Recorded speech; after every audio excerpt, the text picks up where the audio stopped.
Pessoal, então, como comentado, o problema das regiões críticas, o problema de garantir o acesso exclusivo à região crítica para evitar aquele problema da condição de corrida, pode ser resolvido por software, né? Uma alternativa é essa que eu estou apresentando agora, chama-se Spinlock. E é uma variação daquela abordagem da flag que a gente viu que não funciona, e que esse, nesse caso, funciona, né? A ideia é, ao invés de eu pegar a região crítica para mim quando eu precisar, então quando eu quiser entrar na região crítica, eu testar uma flag e ajustar uma flag, e é aí que está o problema, né? Eu testo, ajusto e eu posso ser interrompido nesse meio tempo e a coisa se embanana por causa disso. Ao invés dessa abordagem, é eu ter uma variável que diz de quem é a vez de entrar na região crítica, e ao invés de eu testar e pegar, eu recebo a região de outro processo, de outra thread concorrente que esteja saindo da região crítica. Então, eu crio uma variável turn, que quer dizer vez, né, de entrar na região crítica, e eu só posso entrar na região crítica quando a turn, quando a vez for minha. Eu não pego para mim essa vez, é o outro processo concorrente é que vai me dar essa vez. Então, o que acontece? Vamos supor que eu seja o processo zero, né? Vamos dizer que a variável turn esteja sendo inicializada com o valor zero.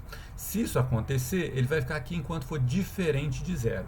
Então ele vai vir aqui, como o turn vai ser zero inicialmente, ele vai executar o código na região crítica. Já o processo 1 vai chegar nesse while aqui e não vai entrar, porque como o identificador do processo dele é 1, né, e o turn vai estar valendo 0, ele vai ficar nesse while aqui até que o processo 0 termine de executar a região crítica e passe o turn para 1, ou seja, entregue a região crítica, entregue a vez de entrar na região crítica para o processo 1. Nessa hora, ele vai sair desse while aqui, executar a região crítica e passar a vez para o 0. No caso do processo 1, vamos fazer um slide aqui para o processo 1. Eu acho até que vocês têm condição de fazer isso, mas vamos fazer junto aqui. Se eu for o processo 1, eu fico esperando enquanto não for o processo 1, e quando eu sair da região crítica, eu devolvo para o processo 0. Né? Então,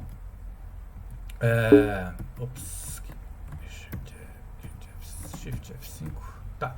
Então, se eu sou o processo 0, eu fico esperando a vez ser minha. Quando terminar a região crítica, eu passo para o processo 1.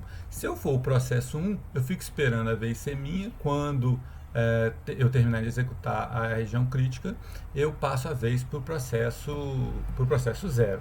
E aí os processos, aí a gente consegue efetivamente garantir que a gente não tenha dois processos ao mesmo tempo executando o código da região crítica sem problemas de paralelismo, sem problemas de acesso concorrente a essa variável compartilhada, turn aqui, mas eu não tenho problema de condição de corrida, porque eu não testo e ajusto numa mesma rodada. Mesmo que nessa atribuição aqui, se for interrompido no meio da atribuição, não tem problema. Na hora que ele voltar a ser escalonado, na hora que esse processo voltar a ser escalonado, ele vai guardar o valor da variável correto lá, e como esse cara aqui fica o tempo todo esperando, na hora que chegar a vez 0, ele entra e não tem problema, a concorrência não gera problema nesse caso aí, tá? Esse algoritmo ele funciona, ele está correto, mas ele tem dois problemas sérios. O primeiro, talvez vocês já tenham até percebido, que ele faz a espera ocupada, né? Ele vai ocupar o processador fazendo testes, muitos testes aqui, sendo que não adianta ele ficar testando aqui, ficar executando, ocupando o processador fazendo esse teste, porque ele só vai conseguir executar algo útil depois que o outro processo que está querendo entrar nessa região crítica termine. Então seria mais interessante se a gente pudesse detectar que a região crítica está ocupada e de alguma forma colocar esse processo fora da fila de prontos, esperando por um recurso, tirar do processador. E isso é bom, tanto para o processo 0 quanto para o processo 1, né? Porque o processo que tiver, processo 1 no caso, que estiver executando esse while aqui, ele não vai estar fazendo nada útil, ele vai estar simplesmente ocupando o processador com testes sucessivos numa espera, a gente diz espera ocupada, né? E o que ele só vai sair dessa espera quando ele for tirado do processador, o processo 0 entrar para poder liberar aquela área para ele. Então a espera ocupada é um problema. E outro problema é o seguinte, que talvez seja até mais grave, que a gente tem uma ordem estrita. O processo 0 só entra depois que o processo 1 sair, e o processo 1 só entra depois que o processo 0 sair. Então eu sempre vou ter 0, 1, 0, 1, 0, 1, 0, 1 nessa ordem entrando na região crítica. Eu nunca vou poder ter 1, 1, 1, 1 e depois o 0. Sempre que o processo 1 entrar e sair, o sair dele vai entregar para o 0. Se o 0 não entrar e sair, o 1 não vai poder entrar de novo, né? Então, esse outro problema é dito problema da ordem estrita, que se eu tiver um processo, os processos forem diferentes, né, eles não forem parecidos, né? Eu tiver um processo que entra toda hora e outro processo que só entra de vez em quando, esse processo que entra toda hora vai ficar mais tempo esperando pelo outro do que qualquer outra coisa. Então, isso pode gerar, dependendo do caso, uma ineficiência muito grande.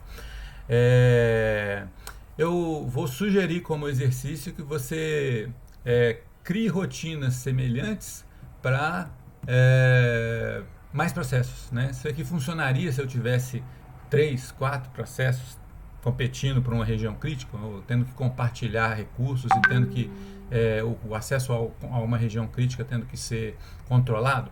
Então eu vou deixar como exercício para você pensar se isso é possível, se daria certo, e escrever um algoritmo para ver se você entendeu mesmo. No próximo vídeo a gente vai ver um outro algoritmo que é um pouco mais complicado, mas ele é um pouco mais eficiente do que o spin lock.